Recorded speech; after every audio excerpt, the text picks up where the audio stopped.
2004년 12월 26일이었습니다. 인도네시아 서쪽에 있는 섬이죠. 수마트라 섬에서 40km 떨어진 곳에서 아주 큰 지진, earthquake이 일어나게 됩니다. 나중에 그 이름이 붙여지게 되었지만은 2024 인도네시아 대지진, 쓰나미라고 불려지게 되었지요. 이 지진으로 인해서 일어난 이 쓰나미입니다. 바다 해일이지 않습니까? 이 쓰나미가 인도네시아는 물론 그 옆에 있던 나라인 태국과 인도와 스리랑카를 넘어서서 인도양을 건너가 버리게 돼요. 쓰나미가 얼마나 심각했던 쓰나미냐면, 컸던 쓰나미냐면 인도양을 건너가 버리게 되어서 동아프리카에 있는 나라들에게까지도 피해를 주게 됩니다. 그 당시 일어난 지진 때문에 생긴 그 바다 해일, 쓰나미가 퍼져나가는 모습을 짧게 보여주는 영상이 있는데요. 시간 준비된 영상 함께 보시겠습니다. 자, 보시는 것과 같이 인도네시아의 서쪽 섬인 수마트라 섬에서 일어나게 된 그 쓰나미가 일어나게 됩니다. 보시면 그 쓰나미의 파도가 끝까지 가서 동아시아, 동아프리카에 있는 나라들까지 영향을 주게 되는 모습을 우리가 함께 볼 수가 있습니다. 자, 이제 영상 내려주시면 감사하겠습니다. 이렇게 일어난 대지진이에요. 쓰나미로 인해서 일어난 전체 피해는요, 모두 23만 명이 확인된 숫자입니다. 모두 23만 명이 죽게 되었고요. 그러니까 230,000이 죽었다라는 거예요. 죽은 숫자가. 5만 명, 50,000이 missing이에요. 실종된 겁니다. 재산 피해는 도저히 파악할 수 없을 정도로 아주 심각한 손해를 남기게 됩니다.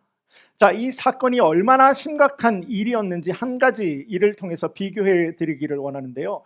2001년 이 미국에서는 절대 지울 수 없는 참 안타까운 사건이 일어나게 되었죠. 9월 11일이었습니다. 네, 미국이 공격을 받게 되는 그 9.11 테러가 일어나게 되었고요. 그 9.11 테러로 인해서 죽게 된 사망자 숫자가 몇 명인지 아십니까? 예, 많이들 아시는 것 같아요. 3,000명 정도 됩니다. 한 3,000명 정도 되는데요. 이 미국에서 테러가 일어나게 되고 죽은 숫자가 3,000명이 되었을 때 얼마나 이 미국이 그 일을 마음에 두고 되갚아 주려고 얼마나 노력했던 모습을 보게 됩니까? 자, 그 일로 3,000명이 죽었는데요. 지금 하나의 사건이에요. 지진 한 번이 일어났고 쓰나미 한 번이 일어나서 죽고 미싱, 실종되게 된 숫자가 28만 명이 훨씬 넘는 거예요.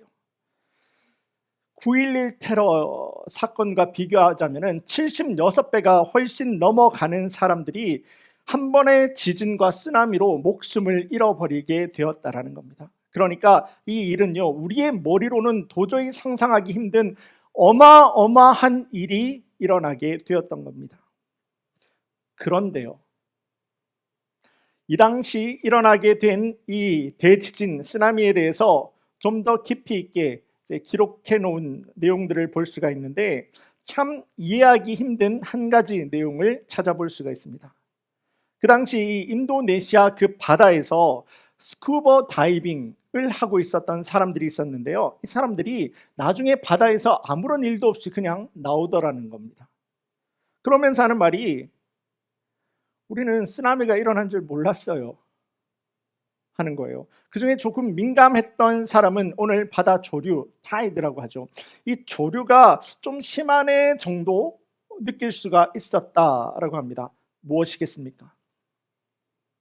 무엇이 인도양이라고 하는 그 바다를 넘어가면서까지 여기 인도네시아에서 일어난 그 지진과 쓰나미가 그렇게 인도양을 넘어서 아프리카까지 영향을 주게 되는 그렇게 큰 사건이 일어났는데 그 인도네시아 바다에서 스쿠버하고 있었던 사람들은 그거를, 그 쓰나미가 일어났다라는 사실조차도 느끼지 못했던 것이겠습니까? 바다 안에 내가 완전하게 잠겨버리게 되었던 거예요. 그 가늠할 수도 없는 그 바다의 깊고 넓고 큰 바다 물결 가운데서 내가 그냥 그 바다 안에 완전하게 잠겨버리게 되었을 때 바다 위에서는 폭풍이 일어나고 무슨 일이 일어난다고 하더라도 그 일이 나에게 큰 영향을 주지 못했다라는 겁니다.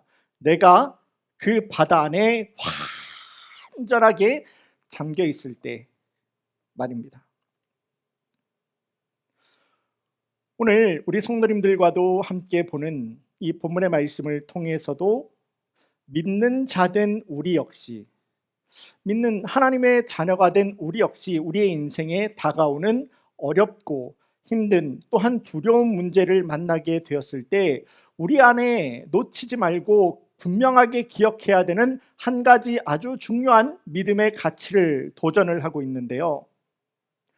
그것이 바로 우리가 그리스도인이 되었다면, 참된 그리스도인이 되었다면 내가 하나님과 하나님의 말씀 가운데서 완전하게 잠겨야 한다 라고 하는 것입니다. 인생의 어려움 앞에 우리가 기억하고 우리가 순종해야 하는 아주 중요한 사실 한 가지는 내가 하나님의 말씀과 하나님의 다스리심 가운데서 완전히 잠겨야 된다는 거예요. 오늘 본문의 말씀의 배경은 다음과 같습니다.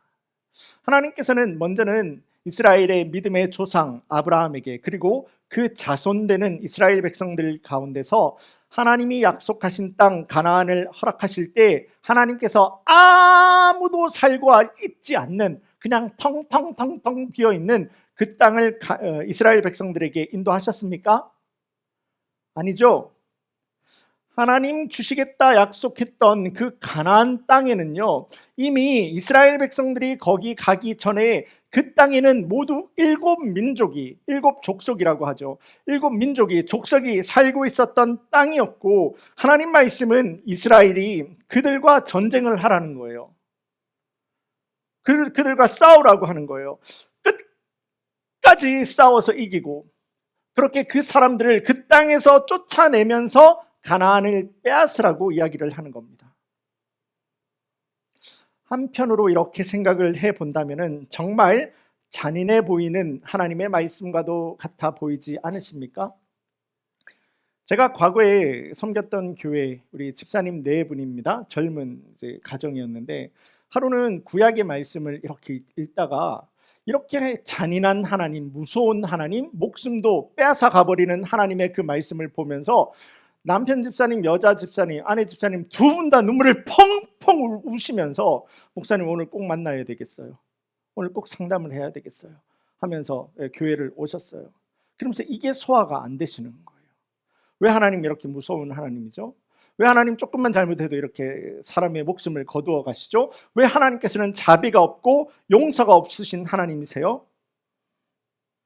하나님이시라면, 그분이 진짜 하나님이시라면 모든 사람들을 공평하게 사랑해 주어야 되는 하나님이 아니세요? 왜 하나님은 이스라엘만 더 사랑하시는 거예요? 소화가 되지 않으셨던 거예요. 혹시나 우리 성도님들 가운데에서도 이와 같은 생각을 가지고 계시는 분들이 조금만 계시지는 않을까 합니다. 하지만 이것은 성경을 조금만 우리가 폭넓게 본다면은 충분하게 이해하실 수가 있는 내용인데요. 하나님께서 이스라엘 백성들에게 가나안 민족들과 전쟁을 벌이고 그들을 죽이고 그들을 쫓아내면서 그 땅을 빼앗으라 말씀하시는 것은요, 하나님께서 가나안 민족들이 가지고 있는 죄에 대한 심판이었던 겁니다. 심판이에요. 그들의 죄에 대한 심판이에요. 가나안 민족들의 회개와 가나안 민족들의 변화를 기다리고 또 기다리시며 또 기다려주신 하나님께서는 하나님 정하신 바로 그 순간까지 아무런 변화가 없던 그들을 향해서 심판의 매를 드셨던 겁니다. 하나님 그 심판의 도구로 이스라엘을 붙이셨던 거예요. 그러니까 가나안 땅을 정복하면서 그 땅을 빼앗으라, 거기 있는 사람들을 죽이고 거기 있는 사람들을 내쫓으라 하시는 하나님의 말씀은요, 공평하지 않은 그 하나님을 이야기하는 것이 아니라 오히려 하나님의 완전하심과 하나님의 의로우심을 보여주는 하나님 능력 있는 명령과 말씀이 되었던 거예요. 자, 이제 말씀은 오늘 본문의 말씀으로 넘어오게 됩니다. 하나님께서는 이제 마치 거인과도 같은 이 가나안 민족들을 상대해서 정복 전쟁을 일으켜야 되는 이 이스라엘 백성들에게 한 가지 싸움의 팁을 주시는데요. 싸움에서 이겨낼 수 있는 아주 중요한 방법 한 가지를 말씀해 주시는데요. 그것이 바로 그들이 만나게 되는 이 인생의 문제라고 할 수 있는 그 전쟁 가운데에서도 그들과 함께 하시는 하나님을, 우리와 함께 하신다고 분명히 말씀하신, 약속하신 하나님만 바라보는 겁니다. 다시요. 이스라엘 백성들이 그 정복 전쟁 가운데서도 이길 수 있는, 하나님께서 주시는 그 전쟁에서 이길 수 있는 방법 한 가지, 그들이 만나게 되는 인생의 문제, 전쟁이잖아요. 그 전쟁 가운데서도 우리에게 이기겠다고 약속하신 하나님의 말씀을 바라보고 하나님을 붙드는 겁니다. 오늘 본문의 1절 말씀을 제가 보겠습니다.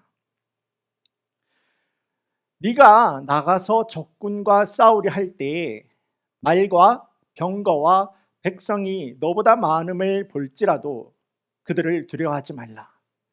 애굽 땅에서 너를 인도하여 내신 네 하나님 여호와께서 너와 함께 하시느니라. 자, 이제 전쟁터로 나아가야 하는 이 이스라엘이 적군들을 바라볼 때 말입니다. 가나안 민족들을 바라보게 그때 말입니다. 그들과 싸우게 되는 가나안의 군대 숫자가 얼마가 되었다고 하더라도, 그들의 손에 어떠한 무기가 그들의 손에 쥐어져 있다라고 하더라도, 그렇게 그들이 아무리 강해 보인다라고 하더라도 너희들은 절대 그들을 두려워할 필요가 없단다 말씀을 주시는 거예요. 아무런 쓸데가 없는 거라고 말씀을 하시는 거예요. 그리고 너희를 10가지 재앙을 통해서 출애굽시키셨고 바다를 마른 땅과도 같이 걸어가게 만드셨으며 광야 40년을 헤어지지 않는 옷이요, 광야 40년을 헤어지지 않는 옷과 떨어지지 않는 신발로 여기까지 인도해 오신 세상의 참된 주인이 되는 나 하나님, 너희들은 나만 바라보라고 하는 거예요. 내가 너희들과 함께 하겠다고 하는 거예요. 내가 너희들을 승리케 하겠다고 말씀하시는 겁니다. 그러므로 너희 마음에 놀라지 말라, 두려워하지 말라 하시는 하나님의 위로와 소망의 말씀을 주고 계신 겁니다. 사실 이 이스라엘 민족들을 우리가 생각해 보게 되면은 그 마음에 두려움을 가질 수밖에 없었을 겁니다. 여러분들도 잘 알고 계시는 것처럼 40년 전에, 그러니까 이스라엘이 출애굽해서 시내산을 돌아서 가데스 바네아라고 하는 지역에 도착했을 때 이스라엘 백성들은 12명의 정탐꾼을 가나안에 보내지 않았습니까? 그렇게 가나안을 둘러보고 돌아온 정탐꾼 중에서 10명이 하는 말이, 그 땅은 분명히 하나님께서 우리에게 약속하신 것처럼 젖과 꿀이 흐르는 땅이에요. 하지만 우리 신앙생활 할 때 꼭 이게 문제죠. 그 말씀이 은혜가 돼요. 그렇게 신앙생활 하는 게 맞아요. 그런데 하지만 혹시 우리 성도님들은 그렇게 신앙생활을 하고 있지 않습니까? 하나님 말씀이 맞아요. 하나님 말씀이 옳아요. 하나님 말씀이 은혜가 돼요. 그런데 혹시 이것이 우리 성도님들의 신앙생활의 나의 모습, 하나님과의 관계는 되지는 않습니까? 그들이 이야기하는 거예요. 젖과 꿀이 흐르는 아주 살아가기 좋은 땅과도 같이 보이지만, 하지만 그곳에 살아가는 사람들을 바라볼 때 우리는 메뚜기와도 같이 아무것도 아닌 존재라고 이야기를 했던 겁니다. 우리가 싸워서 도저히 이겨낼 수 있는 방법이 없다라고 하는 거예요. 말씀은 그 당시 모든 이스라엘 백성들이 다 함께 밤새도록 울고, 이제서라도 모세가 아니라 다른 장관, 대장을 우리가 뽑아서 애굽으로 돌아가자 말씀은 기록을 하고 있습니다. 이 하나님께서는 하나님의 인도하심을 신뢰하지 않고 하나님을 따르지 않았던 이 출애굽 이스라엘 백성들 1세대들을 모두 광야 40년 기간 동안 죽게 하시는 거죠. 아무도 가나안 땅을 들어가게 못하게 한 겁니다. 40년이 지나서 이제 가나안 앞에 서게 되는 이스라엘은요, 다음 세대였던 겁니다. 자, 그렇다면 이 이야기에서 가나안 정탐꾼 10명과 함께 이스라엘 모든 백성들이 놓쳤던 것은 무엇이겠습니까? 이 가나안 정탐꾼 10명의 이야기만을 듣고 모세와 하나님을 향해서 온갖 불평과 불만, 아니 애굽으로 돌아가자고, 종으로 돌아가자라고 이야기를 하는 거예요. 그런 이야기까지 꺼냈던 이 출애굽 이스라엘 백성들 1세대들이 놓쳤던 것은 과연 무엇이겠습니까? 그들이 인생의 문제를 만났어요. 그렇죠? 가나안 땅에 들어가서 전쟁을 벌여야 돼요. 전쟁을 벌여야 되는데 내 눈에 들어오는 모습으로 볼 때는 이게 도저히 전쟁이 될 것 같지가 않은 거예요. 상대가 될 것 같지 않은 거예요. 우리의 힘으로는 도저히 감당하기 힘든 그 가나안 적이라고 하는 그 내 인생의 문제, 내 인생의 두려움이 내가 그 두려움에만 집중해버리게 될 때, 다시 한번 합니다. 지금 내 앞에 놓여 있는 어려움이 있어요. 내 앞에 놓여 있는 두려움이 있다고요. 내가 이 내 앞에 있는 두려움과 문제와 어려움, 그것에만 내가 딱 집중해 버리게 되니까 나를 이곳까지 이끌고 오신 하나님을 기억을 하고 있지를 못하는 거예요. 내가 지금 내 문제, 내 인생에 문제가 생겼어요. 두려움이 생겼어요. 관계에 문제가 생겼어요. 어려움이 생겼어요. 물질에 문제가 생겼다고요. 그런데 내 앞에 놓여 있는 그 문제들에만 딱 집중해 보게 될 때 내 삶을 지금도 이끌어 가시는 하나님을 바라보지 못하게 되는 거예요. 내가 내 눈앞에 보이는 그 문제에 빠져 들어가 버리게 되니까, 내가 내 눈앞에 놓여 있는 그 문제에 함몰되어 버리게 되니까 이 문제를 통해서 이루시겠다 하시는 하나님의 역사하심을 하나님의 백성들이 놓쳐버리게 되었다는 겁니다.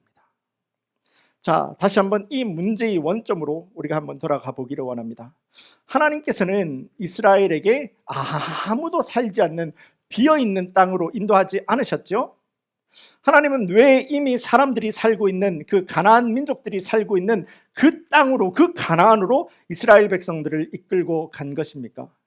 왜 하나님께서는 그 가나안 민족들을 죽이면서까지 쫓아내고 그렇게 그 가나안 땅을 정복하라고 말씀하셨던 겁니까? 이거 제가 조금 전에 말씀드렸죠. 지금 저 혼자 설교하고 있는 건가요, 혹시? 저 혼자 막 그냥 거품 물고 있는 건가요? 다 아시잖아요. 네, 다 아시잖아요. 조그맣게 말씀하시잖아요. 심판이었던 겁니다. 이거 심판.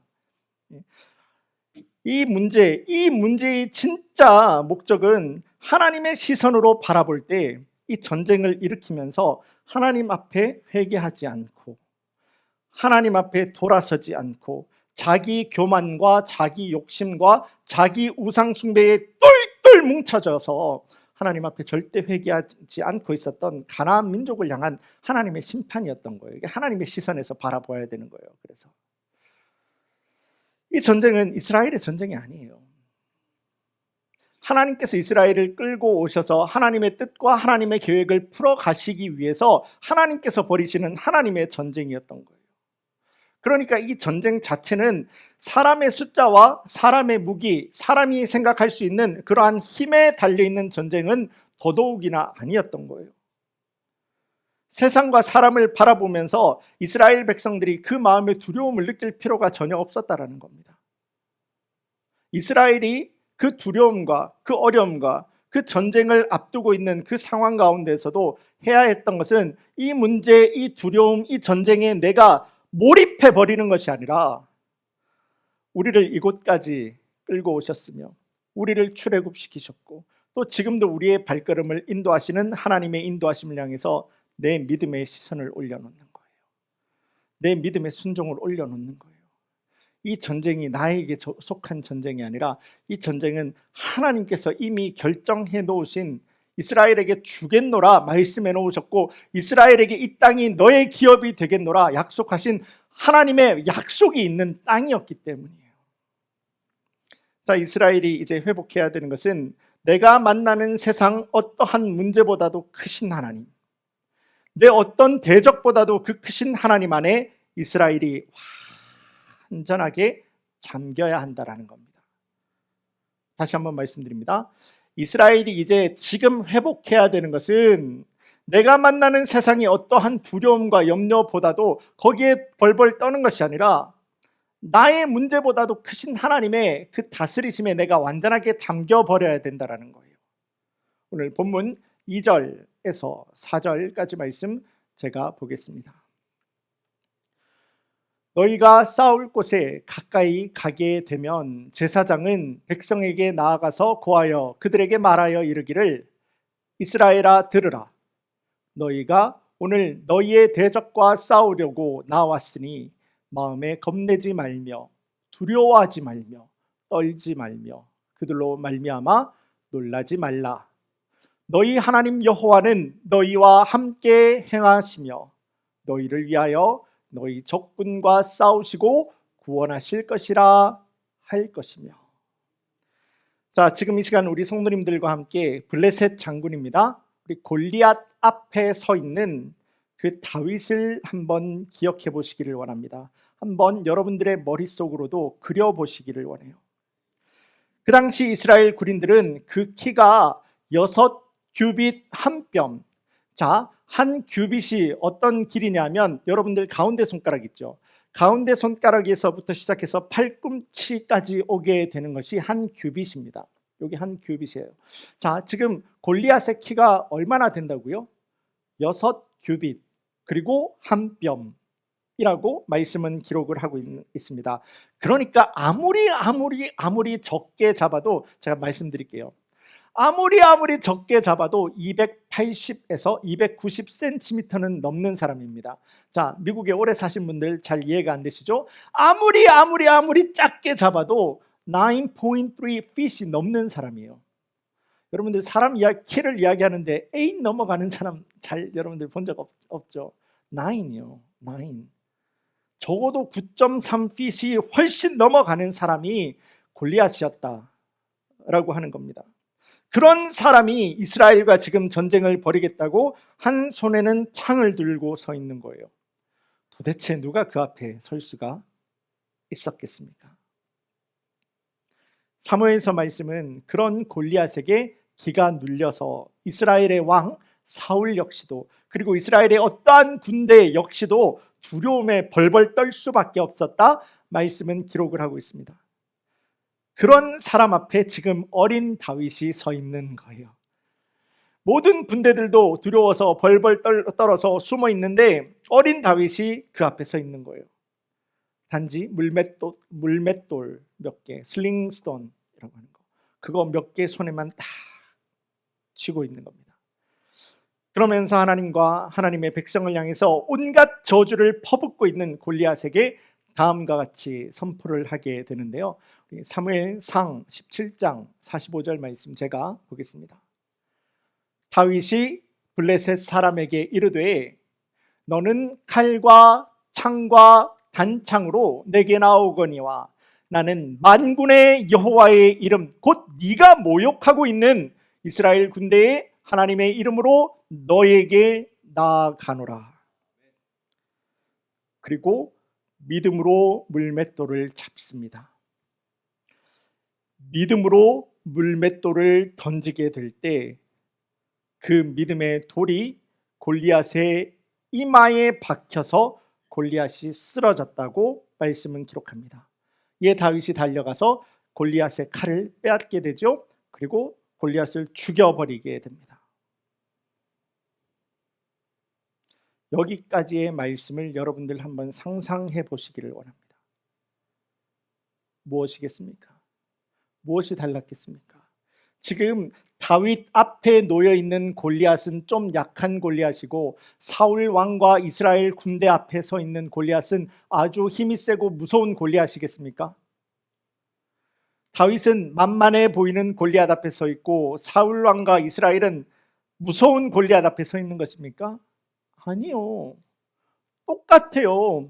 그 조건과 그 상황은 똑같아요. 사울 왕과 이스라엘의 군대는 두려움으로 벌벌 떨고 있는데 오히려 그 동일하고 똑같은 상황 가운데서도 다윗이 승리를 할 수 있는 그 경험을 할 수가 있었던 것은 다윗은 지금 내 눈앞에 놓여 있는 그 상황에 내가 빠지지를 않습니다. 다윗 역시도 골리앗이라고 하고 있는 인생의 문제 앞에 지금 서 있잖아요. 인생의 두려움 앞에 서 있잖아요. 염려 앞에 서 있잖아요. 걱정 앞에 서 있잖아요. 애를 어떻게 해야 될까? 내가 할 수 있을까? 그 무서움과 염려와 걱정은 동일하다고요. 그럼에도 불구하고 사울 왕과 이스라엘 군대와 다윗이 다를 수 있었던 것 단 한 가지입니다. 다윗은 내가 만난 그 문제에 내가 빠져 들어가 버리지를 않아요. 내가 만나고 있는 이 문제, 이 어려움 가운데서 내가 함몰되어 버리지 않아요. 그래서 이 일을 통해서 역사하시는 하나님의 인도하심을, 그래서 이 일을 통해서 버리시겠다 하시는 하나님의 꿈과 하나님의 비전을 가지고 내 믿음의 순종을 거기다가 걸어버리는 거예요. 내 믿음의 순종을 거기다가 올려다 놓아버리는 거예요. 다시 한번 말씀드린다면 내가 만난 문제보다도 크신 하나님을 그 문제 앞에서 바라보는 겁니다. 내가 만난 그 대적보다도 크신 하나님 앞에 지금 다윗이 충만하게, 완전하게, 풍성하게 잠겨 있는 거예요. 내 모든 삶의 이유와 조건들이 하나님 안에서 완전하게 잠겨버리게 되는 바로 그 순간에, 그러니까 내 모든 삶이 하나님의 완전한 다스리심과 통치하심 가운데서 내 모든 삶이 그 안에 풍덩하고 들어가 버리게 되는 바로 그 순간에 다윗에게는요, 세상의 문제와 세상의 어려움이 다윗에게는 문제가 되지 않았던 거예요. 오히려 불쌍해 보이기 시작하는 거예요. 오히려 골리앗이 서 있는 바로 그 자리가 하나님의 정의와 하나님의 능력이 임해야 되고, 그 자리가 하나님의 나라가 회복되어야 되는 소망의 눈을 가져버릴 수 있게 되는 거예요. 그렇기 때문에 사울과 이스라엘 왕들은 벌벌 떨고 있는, 이게 될까? 이거 안 된다고, 빨리 숨어있자, 숨어있는 것이 상책이다 라고 사람의 생각을 가지고 이야기하는 바로 그때 다윗은 사무엘상 17장 45절에서 이야기를 하는 거예요. 너는 칼을 들고 창을 들고 나에게 나오냐? 나는 만군의 하나님이신 너 따위는 아무것도 되지 않는 만군의 하나님의 이름을 가지고 너의 앞에 서게 되노라. 이것이 바로 주님 함께 동행하는 참되고 건강한 그리스도인들이 가져야 되는 하나님의 마음에 합한 믿음, 건강하고 능력 있는 그리스도인들이 가져야 되는 믿음이다라고 하는 겁니다. 믿음은요, 하나님의 말씀과 하나님의 다스리심 앞에 우리의 조건 없는 순종을 이야기를 하는 거예요. 다시 한번 말씀드립니다. 우리 참된 그리스도인, 진짜 그리스도인들이 가져야 되는 믿음, 믿습니다 이야기를 하잖아요. 여러분들 무엇을 믿는 겁니까? 예수님을 내 삶의 주님으로 믿는 거잖아요. 그분이 나를 위해서 십자가에서 돌아가시고 나의 죄를 용서하시고 나를 위해서 다시 사셨다, 그 사실을 믿는 거잖아요. 그 사실을 믿는다라고 하면은 우리는 그분의 다스리심 앞에, 그분이 나의 주님이라고 여러분들 믿잖아요. 그러면은 그분의 다스리심과 통치하심 가운데서 우리의 조건 없는 순종을 올려다 놓는 것이 믿음이에요. 바로 그 순전한 믿음 위에서 세상의 지혜와 세상의 한계를 뛰어넘어 버리는 하나님의 은혜와 하나님의 응답은 그 믿음을 가진 자 위에서 응답하시는 겁니다. 제가 우리 성도님들에게 자주 도전하는 한 가지 내용 있잖아요. 고기도 먹어본 사람이 먹어볼 줄 안다고요. 말을 바꾸면 은혜도 마찬가지예요. 내가 만난 인생의 어려움과 내가 만난 인생의 환난 속에서도 세상과 사람을 두려워하지 않고 그 어려움 가운데서, 그 낙담되는 상황 가운데서 내 믿음이 함몰되고 내가 거기에 확 빠져가지고 하나님을 잊어버리는 것이 아니라 그 어려움과 인생의 환난 가운데서도 온전하고 완전하게 하나님 안에 내가 서는 거예요. 하나님의 말씀 안에 내가 서는 거예요. 하나님 약속 안에 내가 서버리는 거예요. 내가 하나님 안에 완전하게 잠겨버리는 거예요. 그렇게 내 안에, 하나님 안에 나의 믿음과 순종을 올려놓을 줄 아는 사람들만이 하나님의 은혜를 받아보고 경험을 할 수가 있는 겁니다. 은혜 받아보고 싶잖아요, 여러분들. 하나님 사심을 여러분들 경험해 보시고 싶잖아요. 여러분들, 제가 최근에 우리 성도님들에게도 들은 이야기입니다. 주님, 목사님 방언을 하고 싶어 하시는 거예요. 그러니까 성령 체험을 하고 싶어 하시는 거예요. 성령 체험을 하고 싶어 하는데 그 성령 하나님의 인도하심 가운데서 아직 본인은 내어놓지 못하는 게 있더라고요. 내 안에서 해결되지 않는 하나님과의 관계가 있더라고요. 내가 주님 앞에서 꺾이지를 않는데 어떻게 주님께서 내 삶을 능력 있고 아름답고 풍성한 열매 맺을 수 있는 하나님의 자녀로 우리를 세워 가실 수가 있겠습니까? 성경의 법칙은 믿음의 법칙이에요. 믿음의 법칙이다라고 하는 것은 여러분들 우리 믿음의 조상 아브라함은 어땠습니까? 하나님 말씀 한마디에 이삭 손잡고 모리아 산으로 가게 되었어요. 모세는 어떠합니까? 물론 하나님을 좀 튕기기도 했죠. 그럼에도 불구하고 순종합니다. 사도 바울이 어떻습니까? 예수님을 만나자마자 사도 바울 역시도 나의 모든 삶을 던져서 하나님 앞에 내 삶을 헌신하게 돼요. 신앙의 법칙이에요. 성경이 말하는 신앙의 법칙이에요. 나를 던지게 될 때, 그러니까 내가 내 모든 삶의 영역을 열어서 하나님의 완전한 다스리심과 통치하심에 내가 완전하게 잠겨버리게 될 때, 하나님의 응답과 하나님의 인도하심과 하나님의 역사는 우리의 바로 그 믿음 위에서 하나님께서는 일을 하시는 겁니다. 말씀을 정리하겠습니다. 지난 2015년 한국에서 의미 있는 운동 한 가지가 시작이 되었는데요. 아마 우리 성도님들 하시는 분들 이거 많이 지금도 활용하시는 분들이 계시리라 생각합니다. 지금까지도 이 아름다운 운동이 계속해서 이어지는 것을 볼 수가 있는데요. 우리 성도님들 중에도 복음의 전함이라는 그 단체 아시는 분들이 계시지 않을까 합니다. 이 단체에서 다음과 같은 특별한 광고판 하나를 대전입니다. 한국에 있는 대전에서 이 특별한 광고판 하나를 세우게 되는데요. 우리 준비된 사진 함께 보시겠습니다. 저겁니다. 네. 힘내라는 말 대신 눈을 감아 보세요. 또 다른 버전은 사랑한다면 눈을 감아 보세요 라고 하는 메시지였습니다.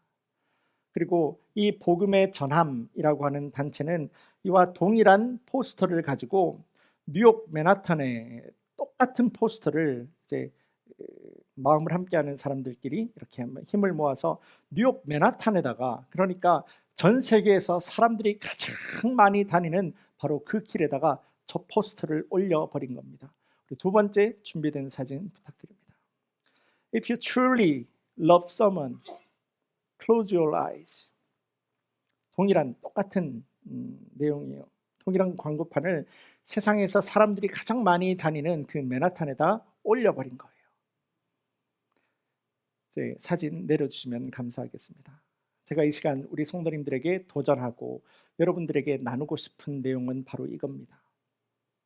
내가 누군가를 사랑한다면, 또는 내가 정말로 소중하게 붙들고 있고 간절하게 붙들고 있는 삶의 문제가 있다면은 그 문제를 내가 풀어가려고 이 세상과 사람들 가운데서 허우적대고 있는 것이 아니라, 그렇게 그 문제와 그 사람과 그 어려움 앞에서 내가 두려움으로 그 문제 가운데서 내가 빠져버리고 함몰되는 것이 아니라, 내가 진짜 사랑하는 사람이 있다면, 그리고 내가 정말로 붙들고 있는 내 인생에 문제가 있다라면은 그 사람과 그 문제의 참된 주인이 되시는 아버지 하나님 앞에서 close your eyes,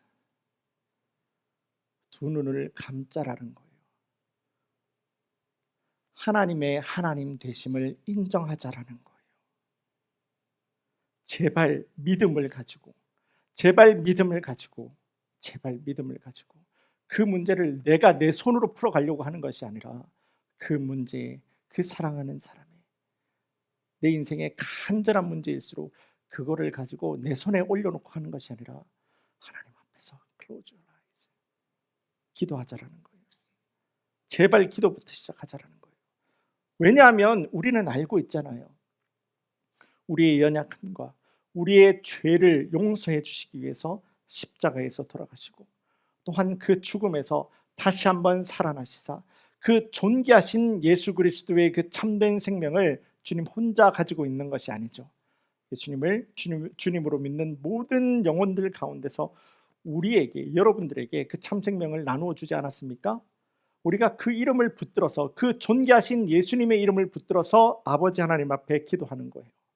그 하나님을 향한 기도에 하나님께서는 마태복음 7장에서 가장 좋고 선한 것으로 내 자녀에게 하나님께서 채우시겠다 약속해 주시지 않았습니까? 여러분들 다 알고 있는 말씀이지 않습니까? 그렇다면 우리가 진짜 그리스도인이 되었다면 내 삶의 참된 주인 되시는 하나님부터, 예수님부터 그렇게 간절하게 붙들고 기도하자라는 거예요. 여러분들 누구를 사랑하시는 분이 있으십니까? 여러분들 무엇을 간절하게 해결받아야 되는 인생의 문제가 있습니까? 그 문제에 붙들려 버리게 되면 문제의 종이 될 수밖에 없어요. 문제밖에 보일 수가 없어요. 두려움에 빠질 수밖에 없어요. 걱정에 빠질 수밖에 없어요. 그게 아니라 여러분들이 정말 사랑하는 사람, 변화되어야 되는 사람, 그리고 여러분들이 진짜 응답받기 원하는 문제가 있다면 그 문제 앞에서 나는 하나님 안에 완전하게 풍덩하고 잠겨버리는 거예요. 문제는 있는데 문제에 잠기는 것이 아니라 하나님 안에서 내가 잠겨버리는 거예요. 그렇게 내가 주님 안에서 완전하게 잠겨버리게 되는 그 순간 세상 그 어떤 비바람이, 어려움이 쓰나미와 같이 우리의 인생을 덮치게 된다고 하더라도 우리의 인생은, 우리의 삶은 안전할 수가 있는 겁니다. 왜요? 주님 안에서 내가 완전하게 잠겨 있잖아요. 주님의 다스리심과 통치하심과 보호하심과 인도하심 가운데서 우리가 완전하게 잠겨 있는 것이 아니겠습니까? 성장은 우리 인생에서 하나씩 더해가는 것이고, 성숙함은 우리 인생에서 하나씩 버려가는 것이다 라는 말이 있습니다. 지금도 예배 드리는 우리 모든 커뮤니티 성도님들 역시도 우리 안에 하나님을, 하나님의 말씀을, 하나님의 다스리심을 내 안에 하나씩 더해감으로 우리의 믿음이 성장이 되어지고, 또한 우리 안에 가지고 있는 우리의 욕심, 사람의 교만, 사람의 생각, 사람의 욕심을 하나씩 버려감으로 예수님을 닮은 성숙한 그리고 능력 있는 모범이 되는 우리 귀한 성도님들, 여러분들의 가정, 또한 우리 교회와 사역으로 쓰임받을 수 있기를 주님의 이름으로 간절히 축원합니다. 우리 다 함께 기도하겠습니다. 이제는 우리 주 예수 그리스도의 은혜와 아버지 하나님 크신 사랑, 성령 하나님의 내주 인도하시는 그 놀라운 역사가 오늘 주신 주님의 말씀 앞에 섭니다. 이제 후로는 어느 상황과 조건, 유혹, 시험, 두려움 앞에서도 우리가 그 두려움에 빠지고 내가 함몰되어 버리고 그래서 하나님을 놓쳐버리는 일이 없고, 주님 안에, 말씀 안에 어떠한 어려움과 위협이 있다고 하더라도 나는 하나님 안에 완전히 잠겨버리는 그러한 삶을 결단하고 순종하는 우리 모든 커뮤니티 성도들 위해 하나님 부으시고 채우시며 여시고 인도하시는, 넘치게 하시는 아버지 하나님의 놀라운 응답과 은혜의 역사가 지금으로부터 영원까지 함께 할지어다. 아멘.